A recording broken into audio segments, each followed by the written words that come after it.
그러면 지금부터 서울시 공보육의 공공성과 서비스질 향후 과제는 정책 토론회를 시작하겠습니다. 다음은 오늘 토론회에 인사 말씀이 있겠습니다. 먼저 서울시 의회 보건복지위원회의 조용한 카리스마의 소유자 김혜련 위원장님을 인사 말씀 듣겠습니다. 2013년 무상보육 정책 도입 이후 서울시는 영유아 보육 정책 지원에 방점을 두고 보육의 공공성을 담보한 국공립 어린이집 확충 사업에 주력하여 선도적으로 안심보육 체계를 마련했다는 평가를 받고 있습니다. 저도 부대 때는 국공립 어린이집 확충 심의위원으로 활동하면서 여러분들이 열심히 일하는 현장에 함께 도움되도록 노력했습니다. 그러나 2015년부터 추진해 해온 국공립 어린이집 1000개 확충 목표를 2018년도에 달성하면서 현재 국공립 어린이집을 중심으로 하는 서울시 공보육 정책의 방향은 기존의 시설 확충을 넘어서 보육 서비스질 향상으로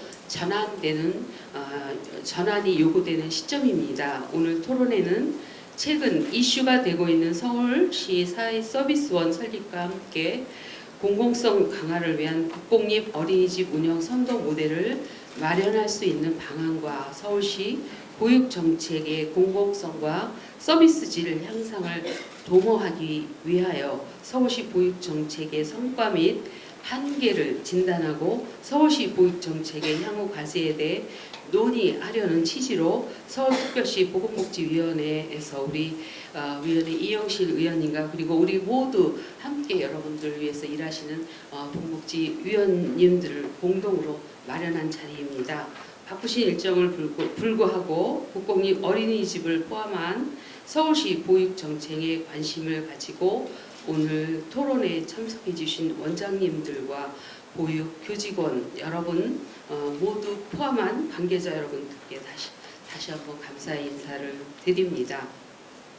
오늘 특별히 발제를 맡아주신 서울시 여성가족재단 김송희 박사님과 충북대 아동복지학과 최원영 교수님 그리고 자장으로 나서주신 이영실 의원님을 비롯하여 지정토론을 해주실 정치하는 엄마들의 이하나 활동가님 그리고 국공립 어린이연합회 정미경 부회장님 공공운수노조 사회서비스 공동사업단 서진숙 단장님 그리고 서울시 사회서비스 추진반 경옥 반장님 그리고 서울시 보육 담당관 이미숙 과장님께도 감사의 마음을 전합니다. 그리고 함께하신 정인자 회장님, 안민수 회장님 고맙습니다. 이 자리에서 제안되고 논의된 여러분들의 지혜가 모아져서 서울의 보육의 공공성과 책임을 다할 수 있는 보육 환경이 조성될 수 있도록 우리 서울시 의회도 그리고 우리 함께하는 의원님들과 함께 도움되고 보탬이 되는 일을 열심히 하도록 하겠습니다.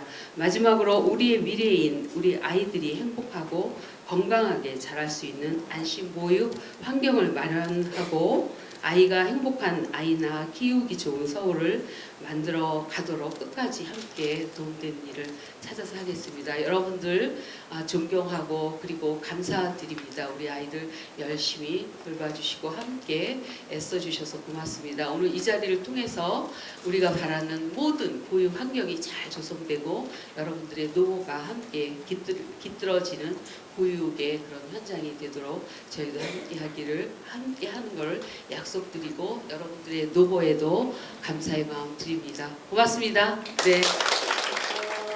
우리 여가재단 대표님이 오셨는데 우리 여가재단 대표님의 간단하게 인사 말씀 듣도록 하겠습니다. 앞서서 우리 김혜련 위원장님께서 계속해서 강조하시듯이 말씀해 주셨는데 아이들이 행복하기 위해서 가장 중요한 현장에서 일하시는 우리 원장님들께 그 노고에 진심으로 감사드리신다는 말씀 드렸는데 그 진심을 제가 너무 잘 알고 있고요. 저희 또한 같은 마음입니다. 그럼에도 불구하고 우리가 함께 풀어야 될 숙제 그리고 향후 더 좋은 길을 향해서 나아가는 걸음을 걷기 위해서 이런 자리를 마련해 주신 우리 그 서울시의회 보건복지 상임위원회 그 위원님들께 감사드리고 특별히 우리 김혜련 위원장님 감사드리고요. 그리고 또 사회 봐주신 유현정 의원님, 또 자장해주신 우리 이영실 의원님 모두 너무너무 감사드리고요. 그리고 마음을 모아서 함께 길을 찾기 위해서 와주신 원장님들께서 주시는 말씀 정말 마음에 담고 같이 길을 찾는 데에 어느 방향으로 갈 것인지 고민하는 데에 그 기초를 삼도록 하겠습니다. 오늘 발제 맡아주신 분들, 토론해주시는 전문가 여러분들 너무너무 감사드리고요. 오늘 이 시간이 지나고 나면 아이들이 조금 더 행복해지는 미래를 향해서 다 같이 걸음할 수 있는 그런 계기가 되는 시간 되기 바랍니다. 자리 마련해주신 위원회 다시 한번 감사드리고 여러분 모두 감사합니다. 오늘 서울특별시의회에 존재하는 서울시 공보육 공공성과 서비스실 향후 과제는 정책 토론회에 참석해 주실 네 분 여러분께 다시 한번 감사의 말씀드립니다.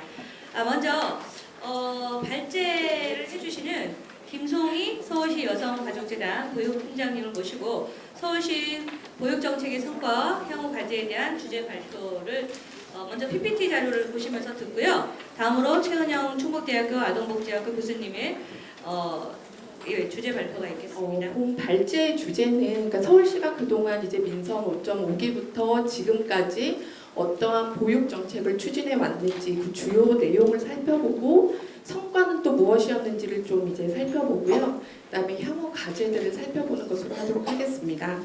핵심적인 정책으로서 국공립 어린이집 확충 정책, 그리고 교사 노동 환경 개선 정책, 그리고 그 외에 이제 보육 정책의 과제들을 중심으로 해서 교사와 국공립 어린이집 확충 정책 외에 어떤 정책들을 추진해 왔고 남은 과제들은 무엇인지를 좀 살펴보도록 하겠습니다. OECD에서는 이제 그러니까 부모가 이제 적정 부담할 수 있는 적정 가능한 수준의 양질의 보육 서비스들을 충분히 제공하는 게 아동 발달 도모에도 굉장히 긍정적인 역할을 하고 또 부모 입장에서는 일가정 양립 지원에도 굉장히 효과적인 것이다라고 이제 이미 밝힌 바가 있습니다. 한국적 맥락에서 어떤 국공립 어린이집 확충 정책은 그 자체로도 이제 양질의 보육 서비스라고 하는 의미도 담고 있고요. 그다음에 이제 부모 보육료 부담 경감이라고 하는 의미도 담고 있습니다. 그러니까 이제 장기적으로 본다면 국공립 어린이집 확충 정책이 그렇다고 한다면 뭔가 아동 발달 동무나 일가정 양립 지원에도 효과가 있을 수 있는 정책이라고 볼 수 있습니다. 그리고 이제 더불어서 이제 최근에 이제 중앙정부 차원에서도 국공립 어린이집 확충 정책을 굉장히 적극적으로 고민하고 있는 이유는 그동안에는 이제 보육료 지원 중심의 비용 지원 중심 정책을 추진해 왔습니다.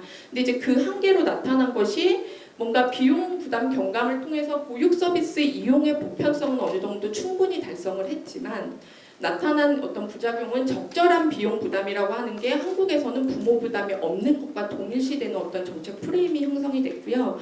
그러다 보니 어떤 여전히 부모 부담이 존재하는 굉장히 역설적인 무상보육론이 여전히 존재하는 측면, 그리고 어린이집 유치원의 어떤 추가적인 돌봄 비용 부담들이 여전히 부모들에게 발생하고 있는 측면들이 있고요.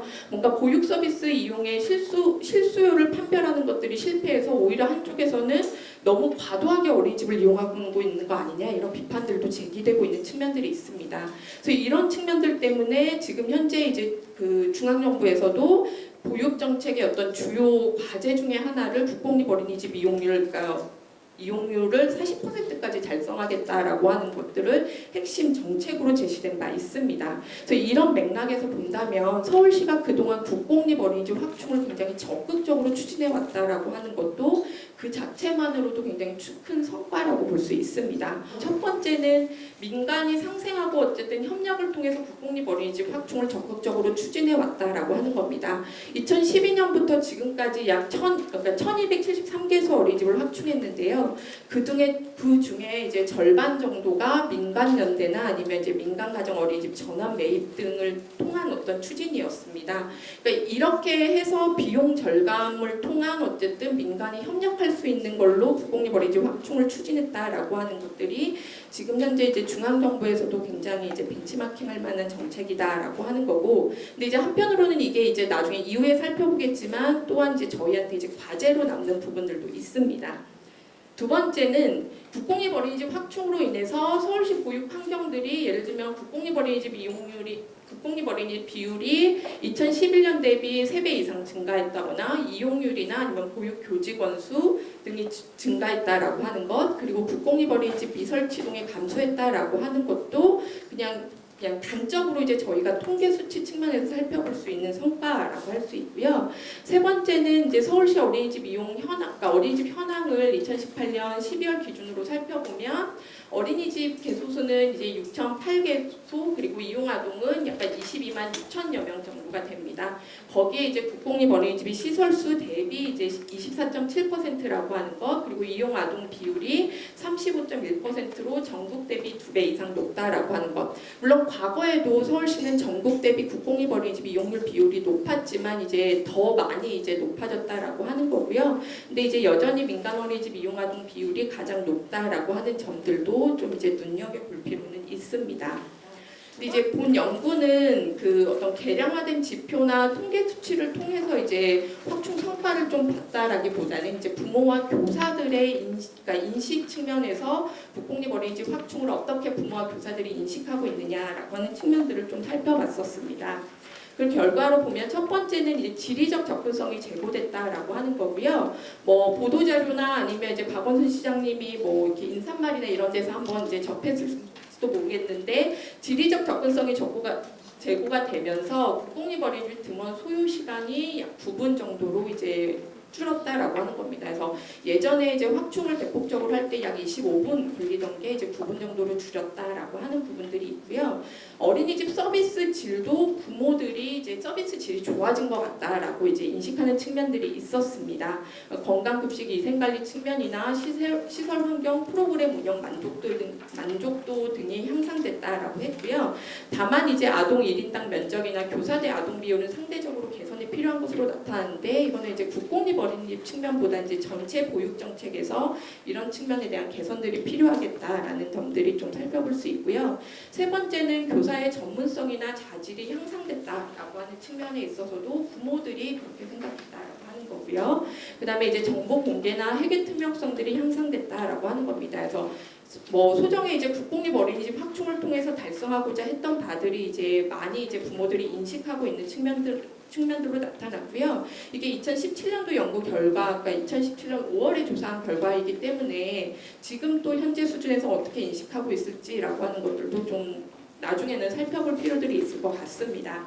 그리고 이제 교사 대상으로는 그들의 이제 노동 조건이라고 하는 것들이 얼마나 개선됐다라고 느끼냐라고 하는 측면들로 좀 살펴봤었습니다. 그래서 근무 시간이나 업무량, 휴가휴직 사용, 그다음에 역량 강화 지원 등의 개선 효과가 있었다라고 나타났었고요. 근데 이제 다만 이제 부모 조사 결과 대비 만족도 수준이나 아니면 그 향상 정도 등이 조금 다소 이제 낮게 나타났기 때문에 어떤 국공립 어린이집 확충뿐만이 아니라 교사의 어쨌든 노동 조건을 개선하기 위한 노력들은 좀 더 앞으로도 지속적으로 필요하다라고 하는 측면들도 저희가 살펴볼 수 있습니다. 그리고 이제 더불어서 일가정 양립이나 아동 발달, 양육 부담 완화에도 도움된다라고 나타났습니다. 이거는 사실은 개량화된 지표로 뭔가 이 결과를 보여줄 수 있으면 더욱 좋겠는데 아직 현재는 그럴 수 있는 수준은 아니어서 부모들이 얼마나 그렇게 느끼고 있느냐, 교사들은 또 얼마나 그렇게 느끼고 있느냐라고 하는 측면들을 조사를 했었고요. 그래서 부모나 보육교사들 모두 서울시 국공립 어린이집 확충이 되면서 어쨌든 서울시 전체 아동 발달이나 시민들의 일가정 양립 그리고 아동 양육 부담 완화에 도움이 되고 향후에 더 그 도움 정도는 더 향상될 것이다라고 인식하는 것으로 나타났다라고 하는 측면들을 저희가 살펴볼 수 있겠습니다. 여전히 이제 확충을 적극적으로 추진하였지만 그로 인해서 이제 저희한테 이제 서울시에 남은 과제들도 있을 거라는 생각이 듭니다. 저는 크게 이제 세 가지로 일단 정리를 해봤는데요. 첫 번째는 지역 균형성을 갖춘 국공립 어린이집 확충의 필요입니다.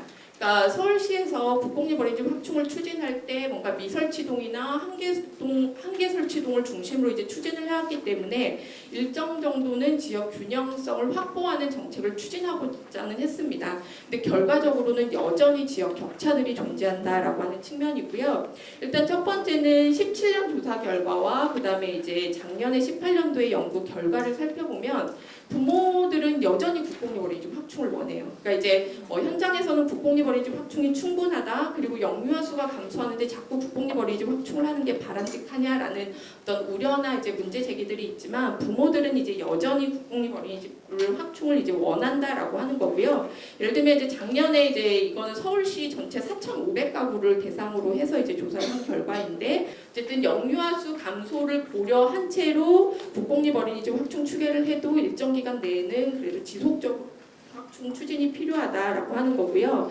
그렇기 때문에 그러니까 국공립 어린이집을 지속적으로 확충을 하되 국공립 어린이집 이용률의 지역 격차를 해소하는 전략들이 필요하다라고 하는 겁니다. 그래서 자치구별 분석이나 동별 분석들이 지금 현행 통계 자료를 갖고 충분히 가능하기 때문에 그런 것들을 토대로 부족한 특히 동 단위의 분석을 토대로 부족한 행정 동에는 적극적으로 확충을 추진할 수 있도록 서울시에서는 지원하는 그런 전략들이 필요하다라고 할 수 있겠습니다. 그러니까 기존에는 사실은 영아는 가정 어린이집 이용률이 높았기 때문에 영아를 대상으로 한 뭔가 양질의 어린이집 확충이 필요하다라는 것들이 주요한 어떤 정책 과제들 중에서도 하나였습니다. 그리고 특히 이제 여러 그 분석 결과에서도 나타나지만 3세 미만의 어쨌든 보육 서비스들을 어떻게 제공하느냐라고 하는 게 여성 취업률 제고에도 굉장히 중요한 영향들을 미치는 측면들 때문에 서울시도 어쨌든 가정 어린이집의 국공립 전환이나 아니면 이제 소규모의 국공립 어린이집을 확충을 하면서 영아의 국공립 어린이집을 이용률을 제고하는 데에는 일정 정도 이제 성과를 거뒀습니다. 근데 그렇게 하다 보니 나타나는 문제점들은 그 이제 그러니까 딱 영아로 제한되다 보니 유아기에 이제 또 다른 시설로 가야 되는 어떤 아동의 어떤 전이의 부담이나 아니면은 이제 이로 인해서 더 국공립 어린이집의 유아 수가 더 감소하는 게 뭐 가속화된다거나 이런 문제들도 있습니다. 그래서 이런 부분들도 좀 저희가 이제 장기적으로 고려할 필요들이 있고요.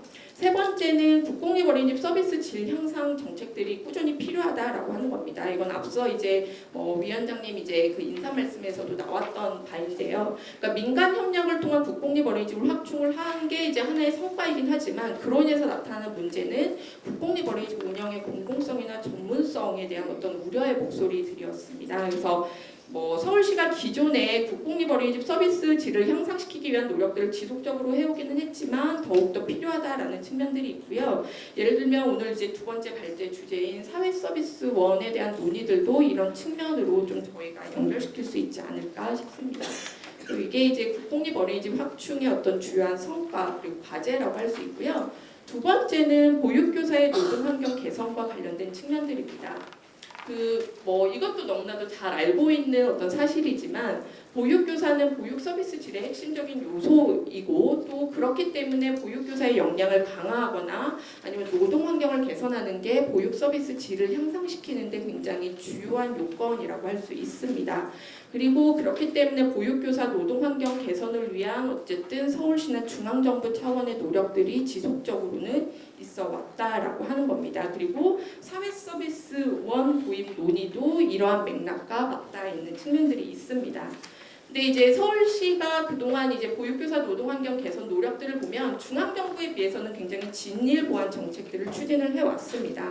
근데 이제 여전히 어쨌든 근본적인 변화를 이제 도모하기보다는 뭔가 보조교사를 지원하거나 아니면 소통방 지원이나 이런 것들 업무 간소화 이런 것들을 통해서 약간 근본적인 노동 환경 개선보다는 보완적인 어떤 측면들이 굉장히 강했다라고 하는 거고, 그래서 이제 작년 2017년에 이제 저희 재단에서 이제 보육교직원 전체를 좀 대대적으로 조사를 하고 근로 실태들을 좀 분석을 하고 이제 개선 방안들을 모색해보자라고 했었고, 그 연구 결과에서 이제 도출되었던 건 잘 알다시피 굉장히 보육교직원들의 근로 환경은 열악한 것으로 나타났고요. 그래서 앞으로는 어쨌든 보육교직원의 노동 기본권을 보장하는 정책들이 필요하고 유형별이나 직종별 어떤 노동 격차를 축소하는 정책들이 필요하고요.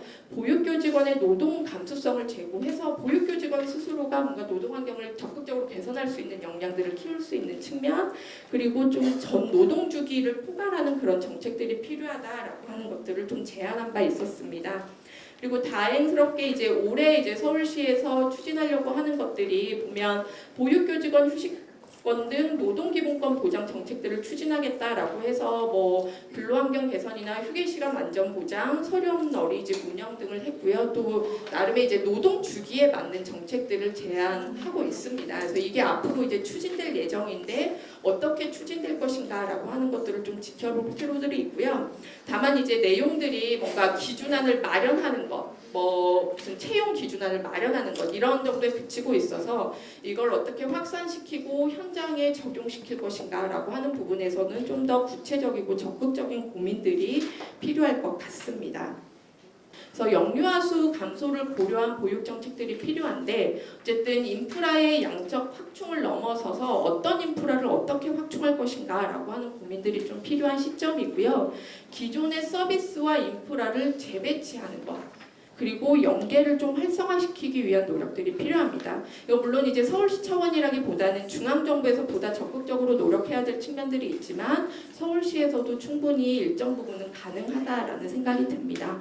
그리고 이제 영유아수 감소를 어떤 보육정책의 위기라고 보다는 좀 이제 기회로 해석하는 측면들도 필요할 것 같습니다. 그래서 교사대 아동 비율을 축소한다거나 아니면 이제 이 기회로 아동 1인당 어린이집 면적을 확대하는 측면들 그리고 뭐 어린이집 내 공간 구성을 굉장히 다양하게 한다라고 하는 측면들 그래서 기존의 어떤 법적이나 어떤 제도적 틀들을 개선을 해서 서비스 질을 향상시킬 수 있는 기회로 접근하고 그런 것들 중앙정부에 지속적으로 건의하는 노력들이 앞으로는 필요하다는 생각이 듭니다. 그럼에도 불구하고 어쨌든 12시간 종일제 보육이나 시간 연장 보육들이 필요한 아이들에게는 그것들을 적절하게 양질로 보장해주는 그런 정책들이 시행될 필요들이 있습니다.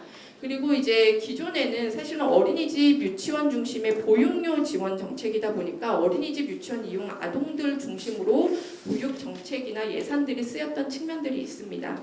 그러다 보니 이제 가정양육 지원에 대한 정책들이 좀 부족하다라는 논의들이 지속적으로 있어 왔고요.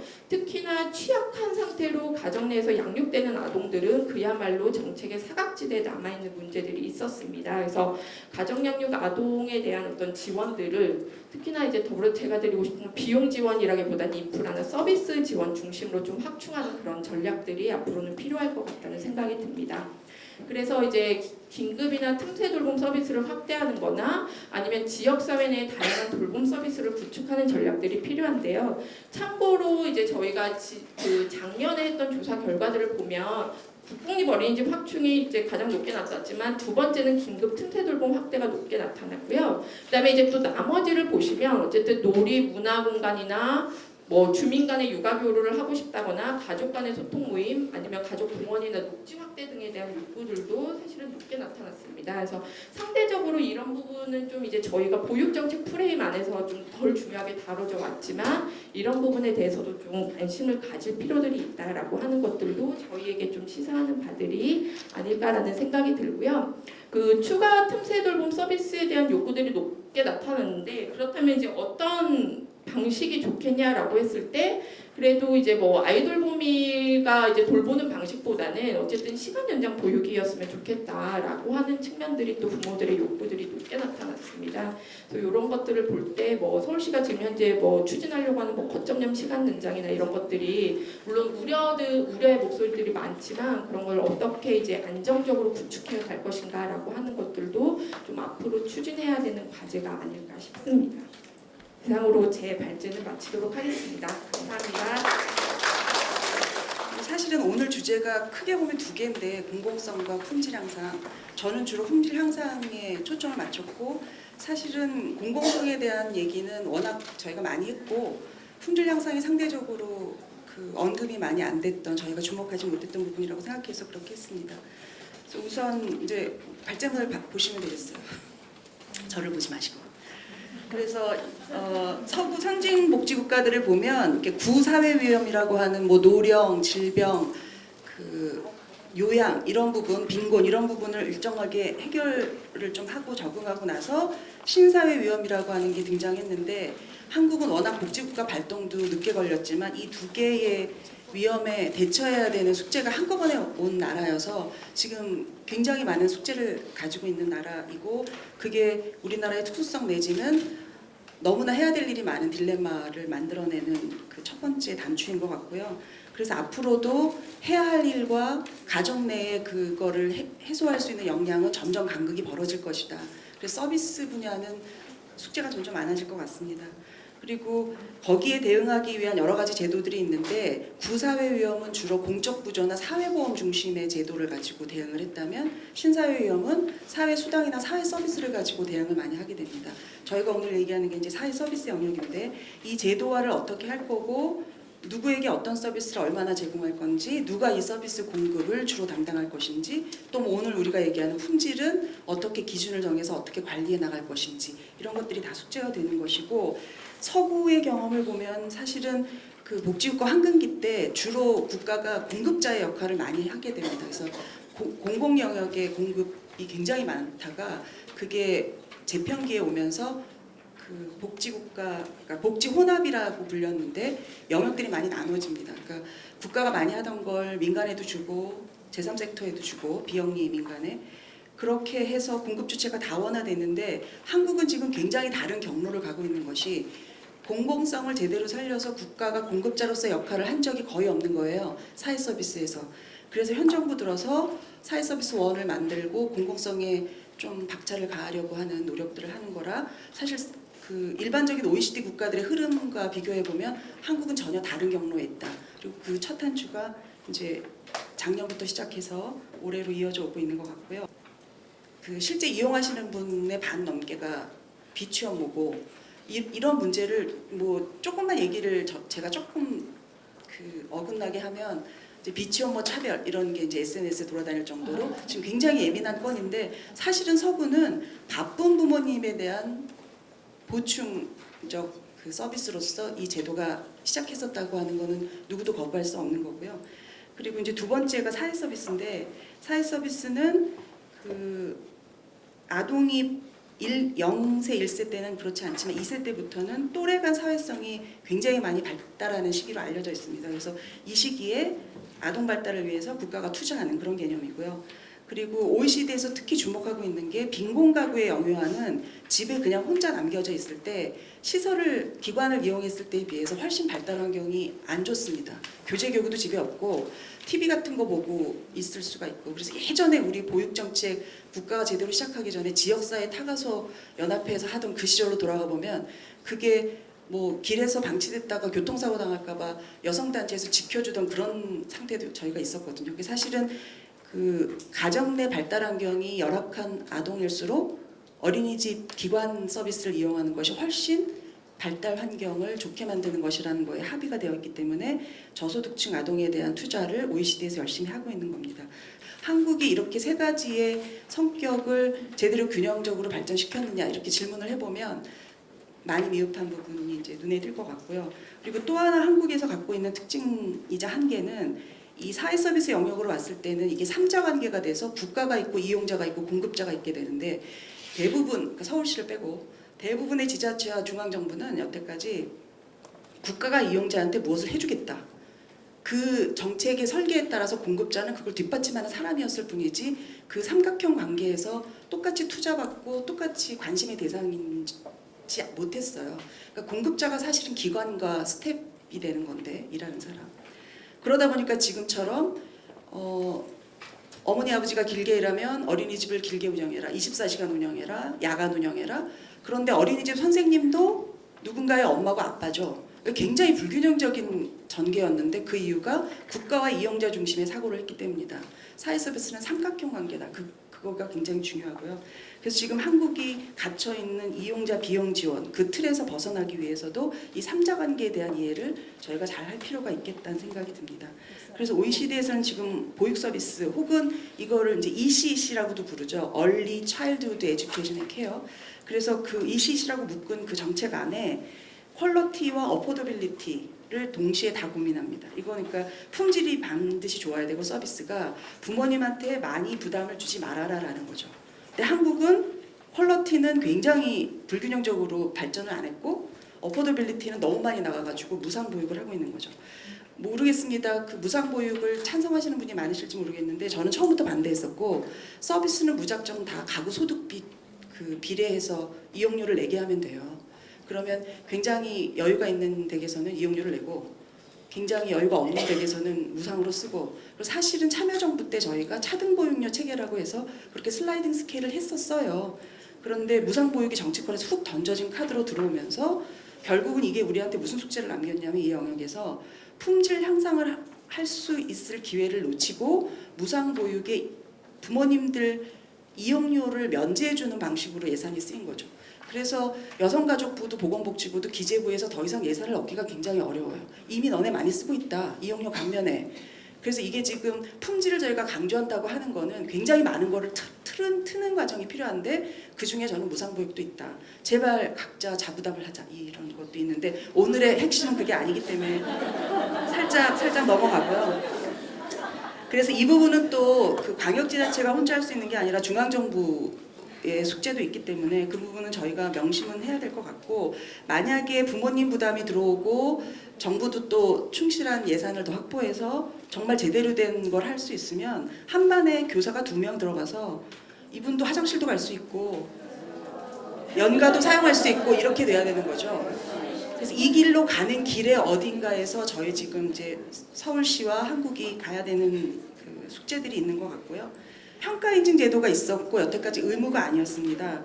그리고 보통 사람들이 평가인증 시작할 때 뭐라고 얘기했냐면 이 정도의 틀을 들이대면 품질이 좋아질 거야. 근데 사실은 처음에는 아시다시피 채광 무슨 그 영화 같은 경우는 밥 먹는 데랑 기저귀 가는 데가 분리되어 있는 게 굉장히 물리적인 환경 중심이었고 이제 조금 바뀌고 있습니다만, 평가인증 틀은 품질 평가의 정확한 잣대가 아닌 거죠.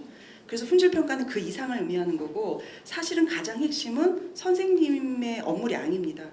그래서 지금 보건복지부에서 그 시범 사업을 하고 있는데요, 10개 지자체에서 보시면 이제 7시간, 8시간 정도만 기본 보육 시간으로 자르고 그 시간만 첫 번째 선생님이 담당하고 뒤에 추가로 남아있는 시간은 저녁반 보조교사가 아니라 전담교사가 투입되는 거.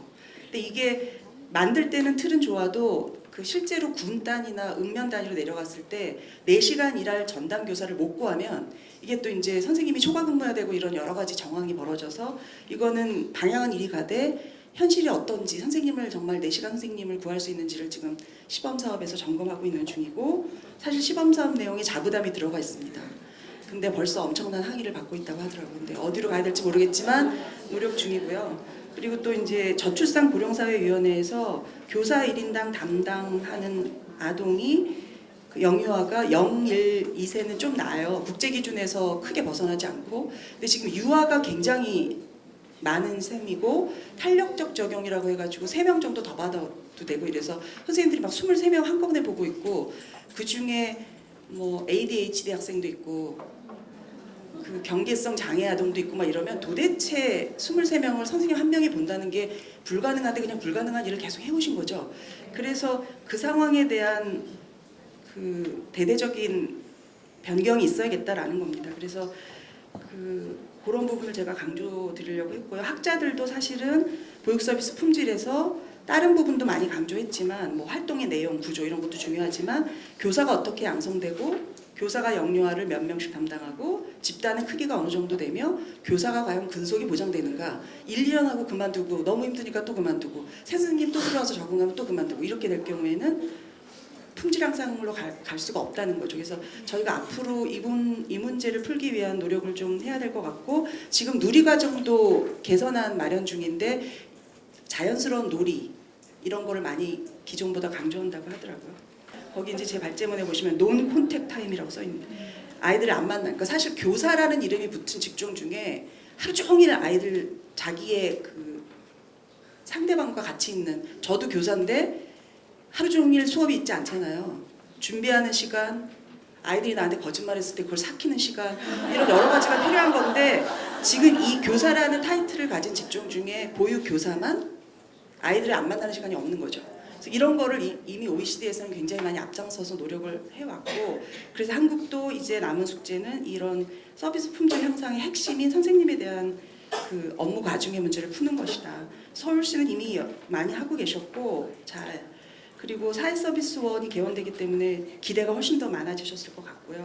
그래서 제가 좀 이제 첨언을 드리면 그 첫 번째는 교수학습법, 놀이지도법 이런 거를 정기적으로 교사 워크숍이 됐든 토론회를 하면서 어떻게 아이들과 상호작용하는 것이 굉장히 좋은 거다라는 거를 서로 학습하고, 이게 나도 좋은 선생님이 되도록 하지만 결국은 아동의 행복이나 성장 발달에 좋은 아웃컴이 나올 수 있도록 하기 위한 선순환 구조로 그런 걸 좀 구조화시켜 주셨으면 좋겠고, 그다음에 교사의 소진 예방이나 스트레스 해소 이런 거를 정신건강증진 프로그램으로 개발해서 확산을 해주셨으면 좋겠고, 이것은 왜 하느냐, 일상에 긴장도 안 해야 되지만 선생님이 오래 그 현장에 있도록 하기 위한 거죠.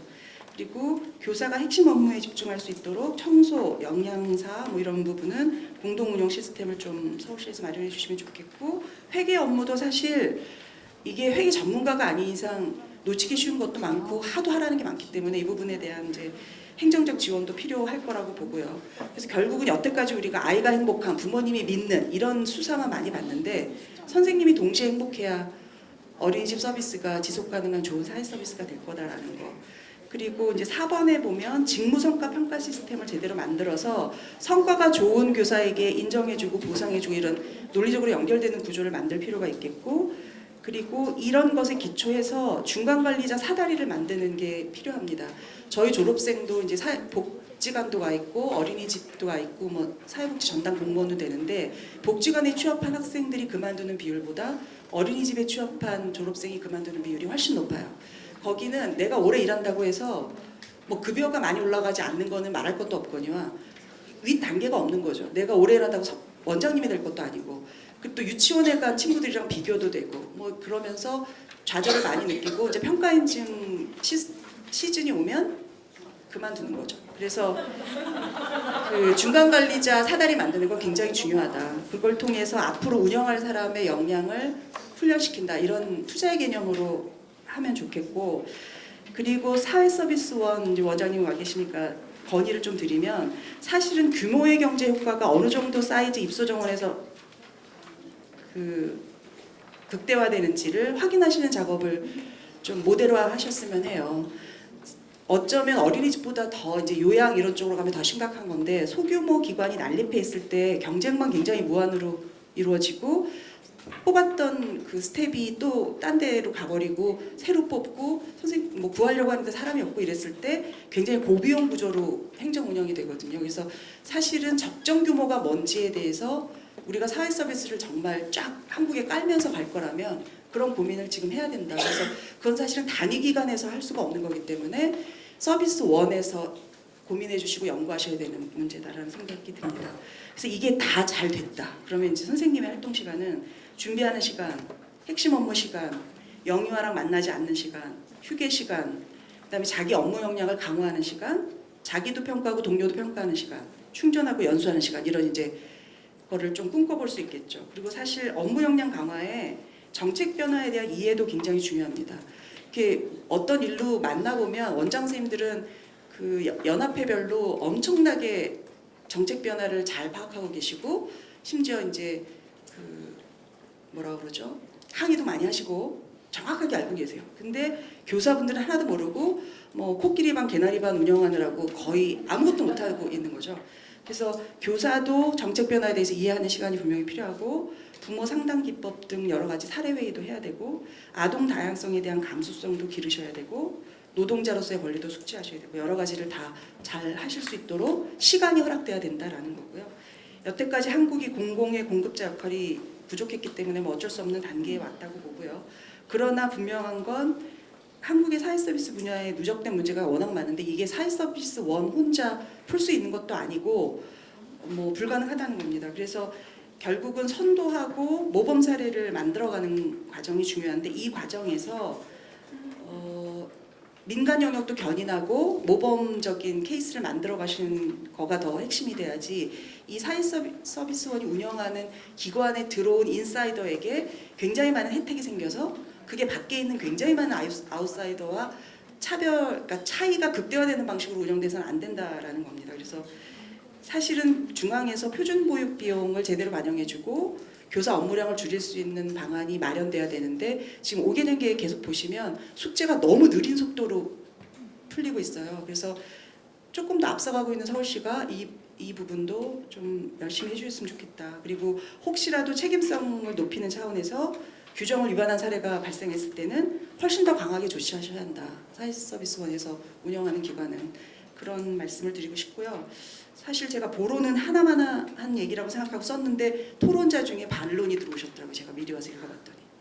이 내용은 사실은 한국이 종사자라는 보육 종사자였다가 교사라는 교직원이라는 이름 단지도 얼마 안 됐습니다. 그 노력을 왜 했냐 하면, 가장 어린이 선생님의 지위가 높은 북유럽을 보면 티처라고도 했다가 뭐 여러 가지 노력을 해서 결국은 페다고지라는 용어를 쓰기 시작했는데 그게 사회 교육이에요. 그러니까 학교 교육처럼 따분한 걸 수학, 과학 이런 걸 가르치는 게 아니라 사회성과 관련된 여러 가지 전인적인 발달을 돕는 교사인데 교육 시스템 안에 넣은 거죠. 그리고 대부분의 나라들이 행정부서를 다 통일했어요. 프랑스랑 저희만 빼고. 그 말은 그러니까 저희가 지금 이제 유보 통합 얘기하다가 중단됐기 때문에 이것도 얘기 하나 많아질 수도 있는데 교육 시스템 안에다 넣고 나서 훨씬 더 품질 개선이나 그 교사 처우 개선이 좋아졌다라고 하는 OECD 사례가 많고 우리는 보고서 나올 때마다 한국은 왜 행정부서를 계속 나눠 갖고 있냐 지적을 받고 있거든요. 근데 그런 입장에서 보면 저는 그 사회교육에 담당하는 선생님으로서의 지위가 이 사회서비스원의 다른 종사자랑 묶였을 때 우려되는 점은 분명히 있다라는 말씀을 드리고 싶었던 거고 나중에 이제 토론을 드리면 되겠고요. 지금 중앙에서 학점제로 하고 있던 보육교사 양성과정을 학과제로 바꿀 거기 때문에 사실은 학과를 나온 분들에 대한 호봉인정을 어떻게 할 것이며 이런 것들도 남아있는 숙제인데 제가 듣기로는 지금 그 부분은 표준보육 비용에 못 들어간 것 같더라고요. 이번 추계에는. 그래서 뭐 그런 정도로 품질 향상을 위해서 선생님께 투자하고 업무 환경 개선하고 업무량을 줄여주는 거는 거의 필수적으로 꼭 해야 되는 단계에 왔다라는 거를 강조드리면서 마치겠습니다. 일단은 이제 공급하는 우리 서울시 우리 담당 그리고 여기에 이제 새롭게 하려는 사회 서비스원 그 다음에 우리 엄마들의 모임 그래서 그 엄마들의 얘기를 듣고 그 다음에 국권이 어린이집 원장님들 직접 운영하시는 원장님들의 말씀을 좀 들어보고 그리고 또 직접 일하시는 우리 교사들 입장에서 들어보는 여러 가지 우리 이 공공교육과 관계된 분들께서 의견을 나눌 수 있는 그런 자리를 마련해 보았습니다. 보육은 사람을 키우고 생명을 돌보는 업이잖아요. 그래서 국공립만이 공공의 영역이라고 사실 부모들은 생각하고 있지 않아요. 보육과 교육 전반이 공공의 영역이라고 생각하기 때문에 굳이 나누지 않고 뭐 좀 포괄된 의견을 제시하는 그 부분들이 좀 많이 있습니다. 제가 이제 토론자로서 제안을 받고서 보건복지부에 정보공개 청구를 한번 해봤어요. 2018년 12월 기준으로 이제 전국 어린이집 개소가 몇 개가 있고 어느 정도가 국공립이며 그 중에 이제 지자체가 직영으로 실제로 그렇게 운영하고 있는 곳이 어느 정도인가에 대한 정보공개 청구를 해봤었을 때 굉장히 적은 숫자만이 이제 직영으로 운영을 하고 있더라고요. 서울시 전국 정보를 받으면서 서울시 정보도 한번 추려봤었는데 서울시에 있는 국공립 어린이집 중에 33%인 489개소만이 직영으로 운영을 되고 있었고요. 근데 직영으로 운영되고 있다는 어린이집들 제가 몇 군데를 집어서 검색 혹은 전화를 해봤어요. 근데 위탁 운영되고 있는 곳들도 있더라고요. 물론 서울시는 조금 더 잘 관리를 하고 계실 거라고 믿고 있지만 이제 보육을 전반적으로 관할하고 있는 보건복지부에 존재하고 있는 통계 자료조차 정확하지 않다라는 이야기를 좀 하고 싶었었고요. 국공립 어린이집을 민간에 위탁해서 운영하는 방법, 민간 어린이집을 국공립으로 전환해서 운영하는 방법 등이 이제 실제 국공립 확충 목적을 달성하고 있는지 그 내면을 좀 들여다보았으면 좋겠어요. 그러니까 학부모 입장으로서는 국공립 어린이집 확충이 단순 양적 확대로만 가고 있는 것이 아닌가라는 우려가 드는 거고요. 발제문에서 부모의 만족도는 좀 높은데 어린이집 내부 환경을 가장 직관적으로 바라볼 수 있고 가장 민감한 보육교사의 만족도가 오히려 좀 높지 않았던 부분에 대해서 면밀히 들여다보아야 하는 것이 아닌가. 그러니까 외형은 민간에서 국공립으로 형태는 변경되었지만 그 내부 그러니까 변화해야 할 그 내부는 사실상 많은 변화가 없는 것이 아닌가라는 생각이 듭니다. 표준 보육과정 속에 아이들의 바깥놀이가 매일 이루어지도록 되어 있더라고요. 부모들도 굉장히 뭐 좋아하는 시간이기도 하고 아이들도 굉장히 많이 좋아하죠. 근데 물론 뭐 미세먼지나 여러 가지 환경들 때문에 나가지 못하는 날도 많겠지만 제가 이제 알고 있는 어린이집, 제가 목격한 어린이집, 뭐 주변에 있는 어린이집들도 보면 바깥놀이를 할 수 있는 환경이 워낙에 갖춰져 있는 곳이 많지 않더라고요. 어린이집들 이렇게 선생님들이 아이들을 데리고 바깥놀이를 가려면 원 주변에 있는 곳을 그냥 한 바퀴 도는 것 정도. 근데 그 도는 그 길 안에서도 아이들이 만지면 안 되는 위험한 환경들이 너무 많고 실제적으로 아이들이 좀 자유롭게 놀고자 하는 곳에 데리고 가려면 선생님 한 분이 20명이 넘는 아이들의 손을 잡고 올망졸망 길을 건너가는 모습들을 굉장히 많이 볼 수가 있어요. 그래서 참 위험천만한 경우가 아닌가.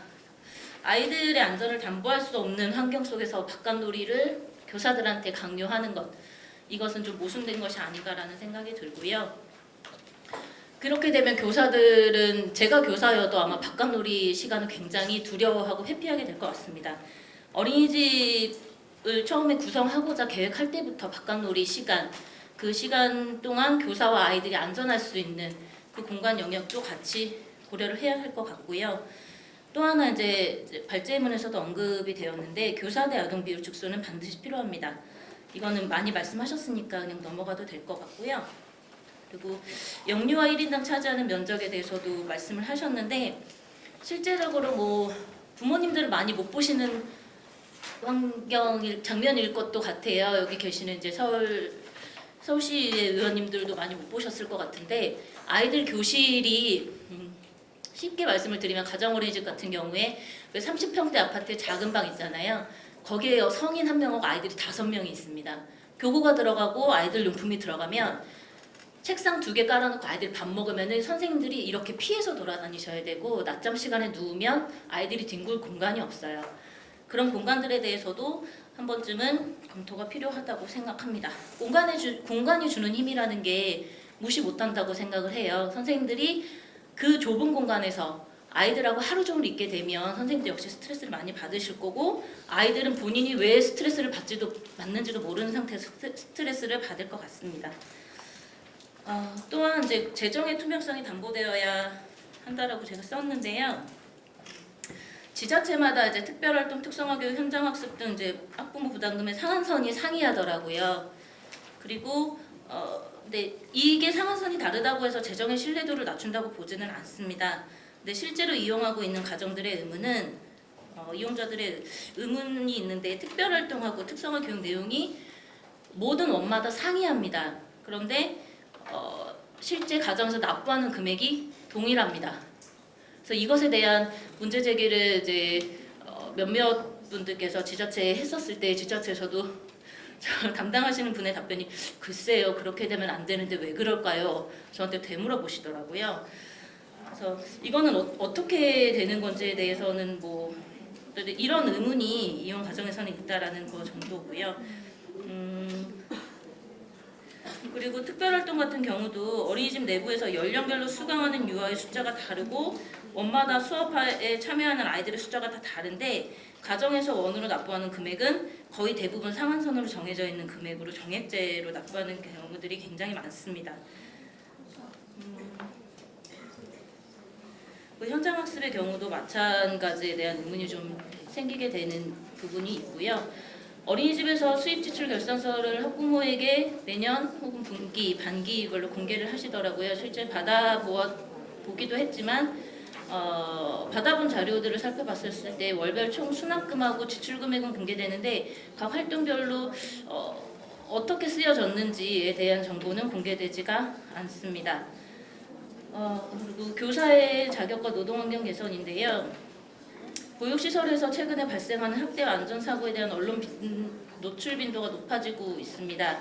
실제 사고 발생률이 높아지는 것인지 노출 빈도가 단순히 높아지는 것인지에 대한 상관관계는 알 수 없으나 원을 운영하는 원장과 교사의 자격을 강화하고 스스로 보호가 어려운 약한 생명을 돌보는 업무이므로 이들에 대한 지속적인 교육과 자격 강화가 필요하다라고 생각합니다. 근데 이제 자격 강화만 단순히 이야기하는 것이 아니라 더불어 교사의 노동 환경 개선이 뒷받침되어야 된다고 생각합니다. 이제 내부 고발이 가능한 환경이 조성되어야 하고 보육과 교육을 제외한 단순 행정, 안전관리라든가 시설관리 등 청소, 소독, 어린이집 운영 서류 등에 대한 업무는 교사에게서 덜어져야 된다고 생각합니다. 아이들과 떨어져서 교사가 재충전할 수 있는 물리적, 내용적 환경 구성이 필요하고요. 일과 중에 수업 준비를 할 수 있는 시간을 확보해 주거나 혹은 수업 준비 시간에 대한 근로 인정이 별도로 필요하다고 생각합니다. 교사대 아동 비율은 여전히 역시 또 말씀을 드리고요. 그리고 이제 서울시 사회서비스원을 통한 공공성 확보인데요. 교수님 이제 말씀하신 그 토론자가 이제 저인 것 같은데 실제 운영 과정 속에서 이후에 대한 모니터링은 반드시 필요할 것 같습니다. 근데 다만 공공성 담보를 위한 초석으로서는 환영합니다.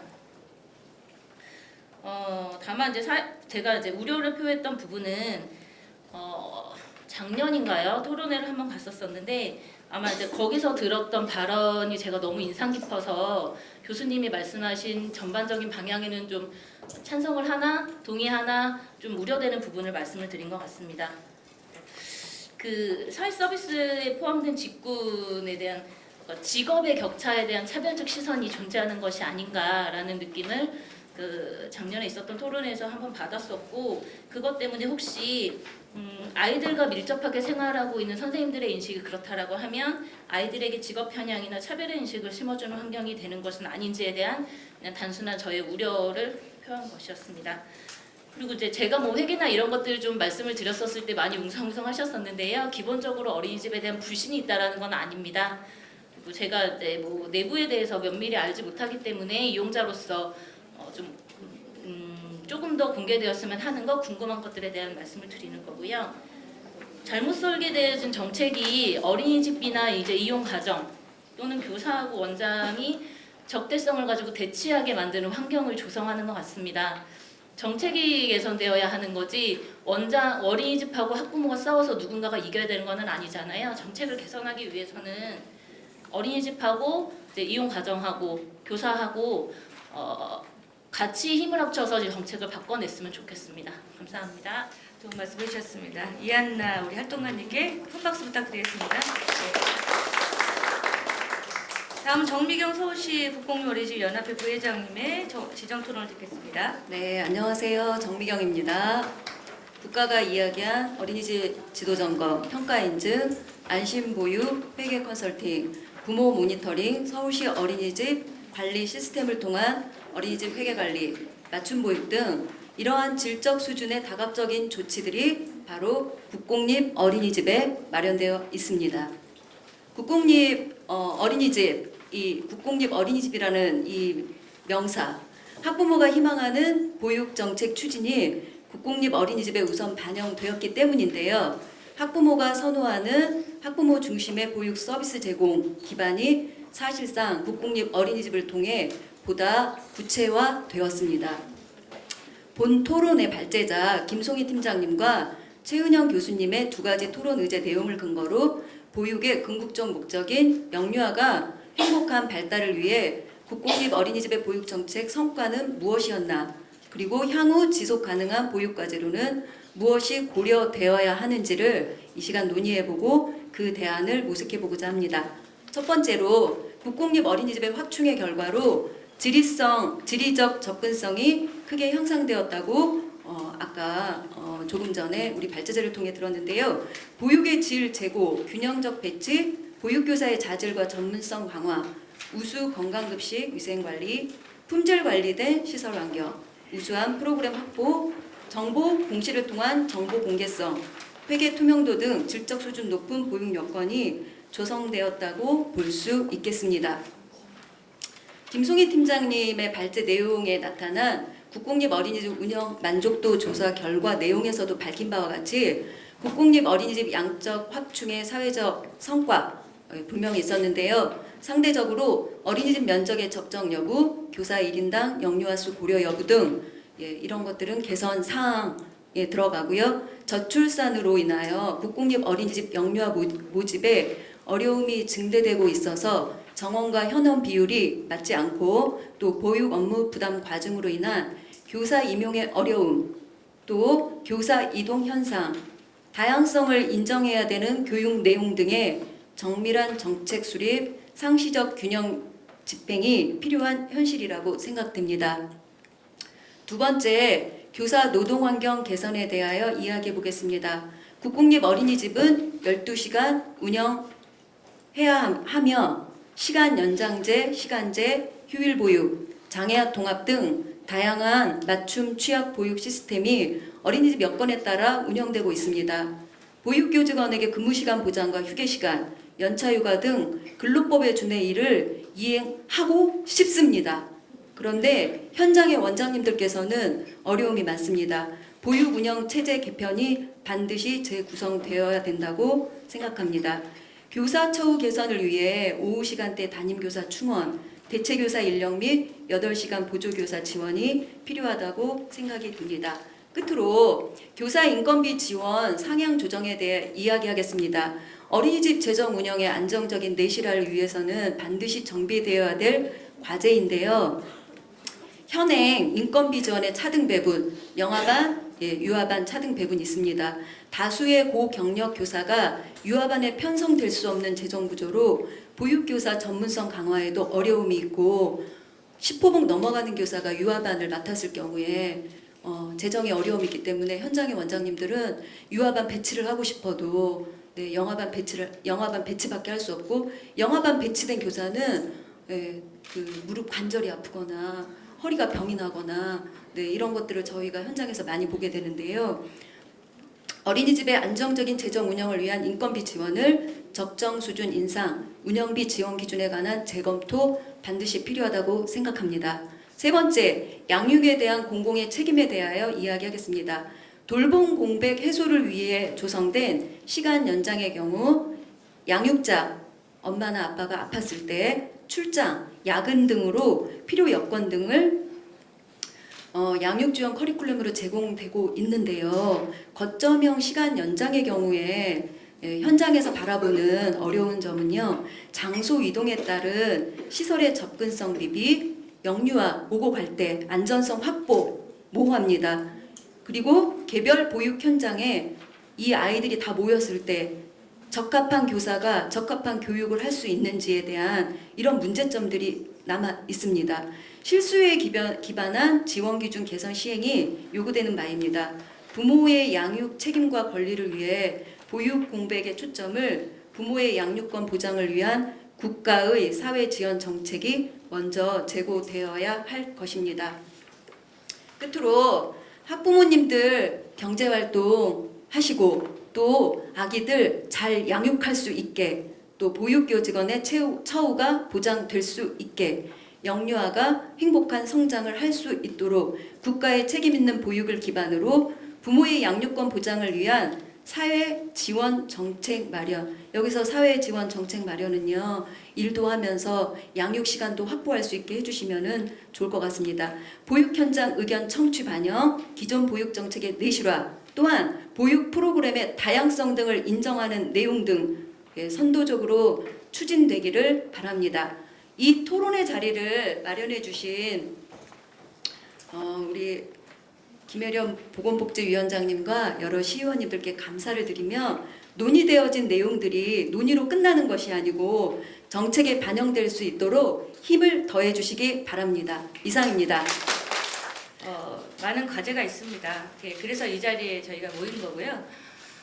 좋은 말씀 해주신 우리 서울시 국공립어린이집연합회 부회장님 정미경 부회장님께 다시 한번 박수 부탁드리겠습니다. 다음은 서진수 공공운수노조 사회서비스 공공사업단 단장님의 지정토론을 듣겠습니다. 오늘은 사회서비스원이 어떠했으면 좋겠다라고 하는 강론적인 이야기보다는 서울시 보육정책의 방향 혹은 사회서비스원이 어떤 방향으로 나가기를 바란다라는 내용을 좀 주로 하도록 하겠습니다. 사실 그러니까 오늘 우선 이제 토론 자리가 어떤 의미를 갖는지 제가 곰곰이 생각을 해보니, 그러니까 서울시가 2012년부터 공보육 확충, 국공립 어린이집 확충이라고 하는 긴 프레임을 가지고 했다고 생각을 해요. 그래서 그것들에 대한 평가와 과제가 나올 만큼 일정 정도 축적된 내용들이 있다라는 생각을 해서 이 자리가 매우 뜻깊다는 생각을 하고 있습니다. 그리고 사회서비스원이 형성이 되면, 그리고 공보육, 그러니까 공영에서 이제 직접 운영하는 어린이집이 생긴다고 하면 뭐가 달라질까라고 하는 생각들을 막연하게 하는데, 사실 저는 달라질 게 없다고 생각을 합니다. 왜냐하면 교육 프로그램이라고 하는 건 어린이집 내에 이미 국정교과서가 들어와 있죠. 누리과정이라고 하는 국정교과서가 있고 표준보육과정이라고 하는 게 있기 때문에 보육 프로그램이 달라질 내용은 없다. 단 그 내용적인 측면, 거기에서 일하고 있는 사람들이 어떻게 일을 하게 되는 조건들을 가질 것이냐의 문제, 그리고 또 하나 달라질 것은 그 광역시, 서울시가 어떤 방향으로 사회서비스원을 운영하고 어린이집을 운영할 것인가 라고 하는 두 가지가 가장 큰 핵심이라고 생각을 합니다. 근데 그래서 그런 취지에서 서울시 보육정책이 어떤 방향으로 나갔으면 좋겠다라고 하는 내용을 중심으로 토론을 하도록 하겠습니다. 그 세 가지를 얘기를 하고 있는데요. 저는 서울시가 조금 더 촘촘한 관리의 주체가 되었으면 좋겠다라고 얘기를 하고 있습니다. 그 국공립 어린이집도 늘어났고 국공립을 이용하는 아이들의 수도 늘어났고 어찌 보면 국가 정책의 목표치에 가장 근접한 수치까지 다다라 있는 게 서울시죠. 근데 그럼에도 불구하고 여전히 어린이집을 보내고자 하는 학부모들은 국공립 어린이집이 많았으면 좋겠고 접근도 높은 국공립 어린이집이 많았으면 좋겠다라는 얘기를 하고 있습니다. 그래서 국공립 어린이집이나 그 서울시가 그러니까 그런 것들 계속 확충해 나가야 되는 일관적인 정책 방향을 유지해야 한다라고 하지만 그러니까 과연 그 안에서 우리가 질적인 측면과 관리의 측면, 군영의 측면이라는 것을 이제 어떻게 봐야 할지라는 생각을 하게 됩니다. 우선 질적인 측면에서는 가장 문제가 되고 있는 것은 기존의 가정 어린이집, 소규모 어린이집을 전환함으로 국공립 어린이집이라는 타이틀을 달아줬는데 그게 과연 국공립 어린이집처럼 괜찮은 어린이집인가 라고 하는 문제 제기들이 계속 나오고 있고 그거는 시설을 이용하고 있는 어린이집 부모들의 입에서도 계속 증언이 되고 있는 내용들이죠. 그래서 시설 환경, 운영 시스템, 운영 주체의 변화 없이 그냥 국공립 어린이집이라고 하는 타이틀만 달았던 그 상황에 대해서 우리가 좀 평가하고 그 내실을 어떻게 다질까에 대한 고민들이 좀 필요할 것 같습니다. 물론 아까 발제자님께서도 그 부분들이 보충되어야 한다는 얘기를 하시긴 했습니다. 그래서 그리고 두 번째는 관리의 측면이라고 하는 부분이 있는데 지난해 민간 위탁의 폐해에 대해서는 너무너무 많이 얘기해서 사실 민간 위탁이 나쁘다 좋다 뭐 이런 얘기를 더 이상 할 필요는 없는 것 같고요. 민간 위탁이라고 하는 게 문제가 됐을 때 언제나 문제되는 건 책임 소재입니다. 최근에 그 남양주 육아종합지원센터에서 대량 해고 사건이 발생을 했고 그것 때문에 부당해고 구제 신청을 해서 진호위에서 판결을 하고 있는 과정에 양쪽 수탁기관, 위탁기관에서 서로 책임 주체를 미루는 그 이제 지방노동위원회에서 서로 내 책임이 아니고 시의 책임이다.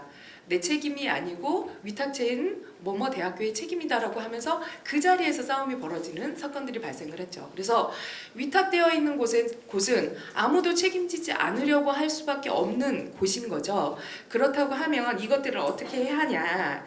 그래서 뭐 사실 서울시에는 민간 위탁 조례가 꽤 잘 되어 있습니다. 그래서 민간 위탁을 그러니까 할 때에는 거기에서 이루어지는 노동 조건이나 그것들을 어떻게 할 것인가에 대한 것들을 하고 취소 사유에도 그것을 의무 이행하지 않은 걸 취소 사유로 하고 있죠. 근데 실제로 우리가 국공립 어린이집은 그러니까 지자체에 속해 있죠.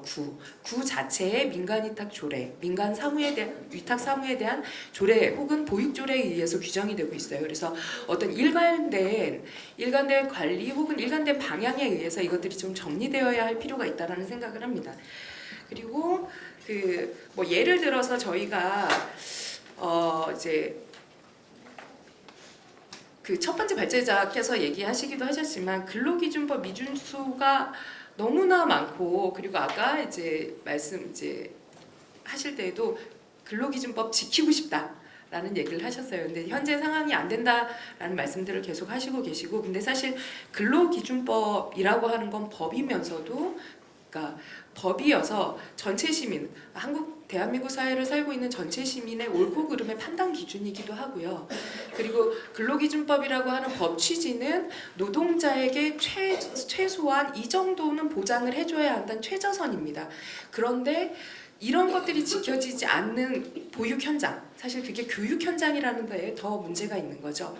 그러니까 그런 곳에서 지켜지지 않고 있고 그것들이 계속 눈 감아지고 있는 게 과연 정상적인 상태인가라고 하는 거에 대한 고민이 있습니다. 그래서 그 민간 위탁이 아닌 공공 운영 체계를 만들어 가고 있죠. 서울시가 사실은 사회서비스 원이라고 하는 걸 시발점으로 해서 만들어 가고 있고 공보육을 확충해 가겠다라고 하는 프레임 안에서 하고 있지만 현행 민간 위탁 사무를 어떻게 할 것인지에 대한 전체 틀과 방향을 제시해야 할 필요가 있다라고 얘기를 하고 싶습니다. 그리고 세 번째 균형은 지역 간 균형, 구간 균형, 어린이집 간 균형입니다.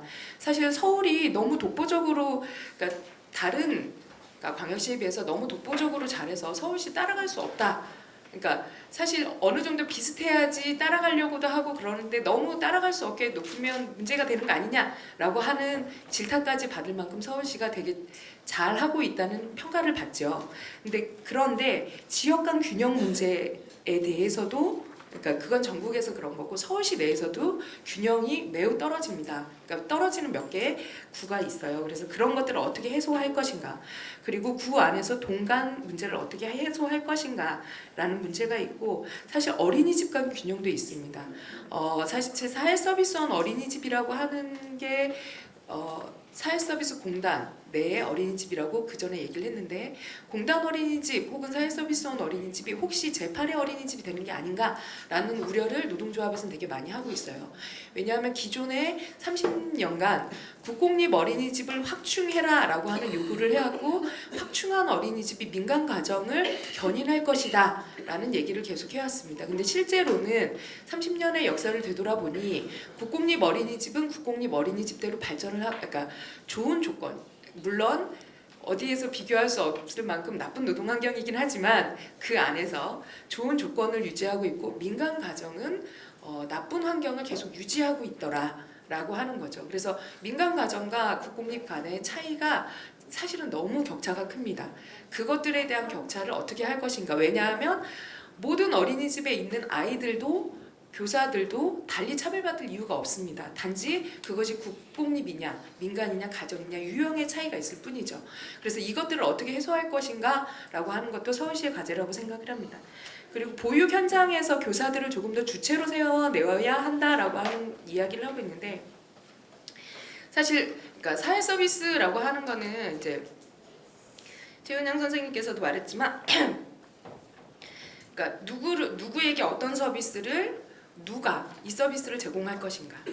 그러니까 공급 주체와 수급권자라고 하는 둘로 나누어 있죠. 근데 국가라는 게 국가 혹은 지자체가 쏙 빠져 있는 상태에서, 위탁되어 있는 상태에서 수급권자인 부모 그리고 공급자인 어린이집이 있죠. 근데 되게 이상한 양태이긴 하지만 어찌되었건 그렇게 되어 있습니다. 그래서 이 문제는 아동의 인권에 대한 문제와도 연관이 되는데, 그 사회 서비스가 제도화되는 과정에서 계속 누군가의 권리가 대리되는 상태가 좀 벌어지고 있어요.